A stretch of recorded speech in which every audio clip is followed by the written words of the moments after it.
இறந்தோரை புகழ்வதற்கு மார்க்கத்தில் அனுமதி உண்டா?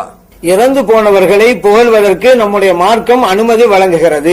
இன்னும் சொல்ல போனா அந்த மாதிரி புகழுங்கள் என்றும் நபிகள் நாம் ஸல்லல்லாஹு அலைஹி வஸல்லம் அவர்கள் நமக்கு சொல்லி தந்திருக்கிறாங்க. ஏன்னா நபிகள் நாம் ஸல்லல்லாஹு அலைஹி வஸல்லம் சொன்னாங்க, உதுகுரு மஹாசின மௌதாக்கும், உங்களின் முன் சென்றவர்களுடைய நல்லவைகளை எண்ணி பாருங்கள், பிறருக்கு எடுத்து கூறுங்கள். அபூதாவுதிலே பதிவு செய்யப்பட்ட ஹதீஸ். அப்போ நமக்கு முன்னால இறந்து போயிட்டாங்க, அவர்களுடைய நல்லவைகளை எல்லாம் பிறருக்கு எடுத்து சொல்லணும் அப்படிங்கிறாங்க நபிகள் நாம் ஸல்லல்லாஹு அலைஹி வஸல்லம் அவர்கள். அப்படியானால் இறந்து போனவர்களை புகழ்வது அப்படிங்கிறது ஸல்லல்லாஹு அலைஹி வஸல்லம் அவர்கள் செய்ய சொன்ன ஒன்றுதான் அப்படிங்கறதை நாம் அறிந்து கொள்ள வேண்டும். அடுத்ததாக நபிகள் நாம் ஸல்லல்லாஹு அலைஹி வஸல்லம் அவர்களும் அருமை தோழர்களும் இருந்துகிட்டே இருக்கும் பொழுது ஒரு ஜனாசா போகுது, சஹாபா பெருமக்கள் எல்லாம் புகழ்றாங்க.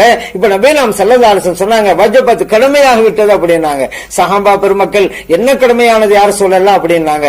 நபிகள் நாம் ஸல்லல்லாஹு அலைஹி வஸல்லம் பதில் சொன்னாங்க, அந்த ஜனாசாவை நீங்க எல்லாம் புகழ்ந்தீங்கல்ல, அதனால அவருக்கு சொர்க்கம் கடமையானது என்றாங்க. இந்த ஹதீஸ் புகாரியிலே பதிவு செய்யப்பட்டிருக்கிறது.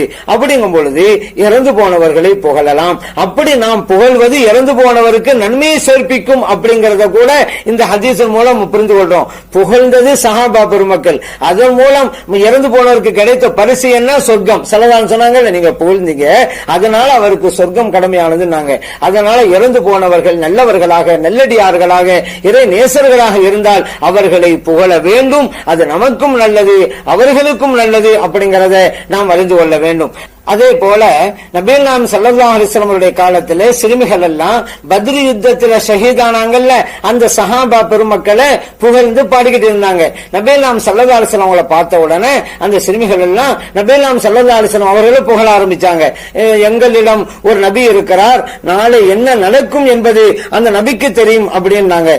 இப்போ நபிகள் நாம் ஸல்லல்லாஹு அலைஹி வஸல்லம் அந்த சிறுமிகளை பார்த்து சொன்னாங்க, இதை விட்டுருங்க, இதுவரைக்கும் நீங்க என்ன படிச்சுக்கிட்டு இருந்தீங்களோ அதையே படிங்க அப்படின்னா. இந்த ஹதீஸ் புகாரிலே பதிவு செய்யப்பட்டிருக்கிறது. அப்ப இது மூலம் என்ன புரியும் அப்படின்னு கேட்டா, இறந்து போன நல்லடியார்களை புகழ்ந்து படிக்கலாம். ஏன்னா பத்ர் யுத்தத்திலே ஷஹீதான சஹாபா பெருமக்களை தானே அந்த சிறுமிகள் எல்லாம் படிச்சாங்க. அப்ப ஸல்லல்லாஹு அலைஹி வஸல்லம் அதை கேட்கிறாங்க, மேலும் தொடர்ந்து படிங்க அப்படிங்கிறாங்க. இப்ப இது போன்ற ஹதீஸ்கள் இறந்து போனவர்களை புகழலாம் என்பது அறிவிக்கிறது.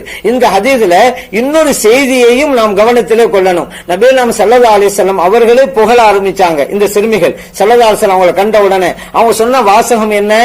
எங்களிடம் ஒரு நபி இருக்கிறார், நாளை என்ன நடக்கும் என்பது அவருக்கு தெரியும். இப்ப ஸல்லல்லாஹு அலைஹி வஸல்லம் சொன்னாங்க, இதை விட்டுருங்க, இதுவரைக்கும் நீங்க படிச்சதை படிங்க. அப்படின்னு அர்த்தம் என்ன? புகழ்றதை விட்டுருங்க. இதுவரைக்கும் யாரு புகழ்ந்துட்டு வந்தீங்க?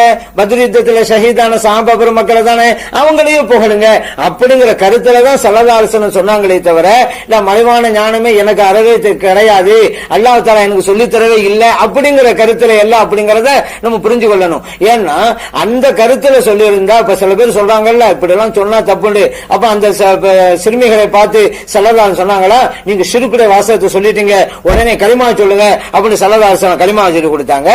இதை விடுங்க, ஏற்கனவே படிச்சதை படிங்கிறாங்க. அப்ப ஏன் திடீர்னு என்ன புகழ ஆரம்பிச்சீங்க?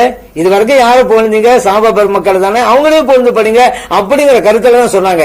சரி, இன்னொரு ஒரு கேள்வி, ஏன் இந்த சிறுமிகள் எல்லாம் நபிகள் நாம் ஸல்லல்லாஹு அலைஹி வஸல்லம் அவங்களை பார்த்து இந்த வாசகத்தை சொன்னாங்க? ஸல்லல்லாஹு அலைஹி வஸல்லம் அவங்களை புகழ்றதா இருந்தா எவ்வளவோ இருக்குதுல, எவ்வளவு சிறப்புகளும் அன்புகளும் உண்டு, அதை சொல்லி புகழ்ந்திருக்கலாம். ஏன் இந்த வாசகத்தை சொன்னாங்க? எங்களிடம் ஒரு நபி இருக்கிறார், நாளை என்ன நடக்கும் என்பது அவருக்கு சொன்னாங்க.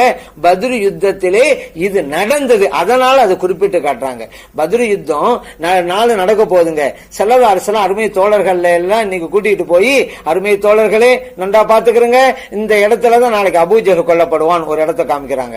இன்னொரு இடத்தை காமிக்கிறாங்க, தோழர்களே பாத்துக்கிறங்க, இங்கதான் உத்துபா கொல்லப்படுவான், இன்னொரு இடத்துல இங்கதான் ஷைபா கொல்லப்படுவான். இப்படி இடத்தை சுட்டி காண்பிக்கிறார்கள், இங்கதான் இவர் கொல்லப்படுவார் அப்படிங்கிறது சொல்லி காட்டுறாங்க.